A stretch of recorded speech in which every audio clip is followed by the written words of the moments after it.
উত্তোলনের সুদ নির্ণয়। যদি বার্ষিক উত্তোলনের পরিমাণ দেয়া থাকে তবে উত্তোলনের হার দিয়ে গুণ করলে উত্তোলনের সুদ বের হবে। কখনো কখনো দেখা যায় যে প্রতি মাসের শুরুতে বা প্রতি মাসের শেষে 2 মাস পর পর এরকম, তবে কি করবে?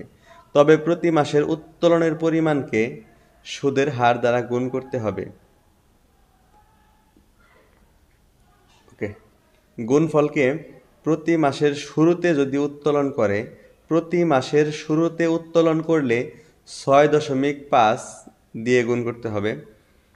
প্রতি মাসের মাঝে বা সারা বছর ধরে উত্তোলন করলে 6 দ্বারা গুণ করতে হবে।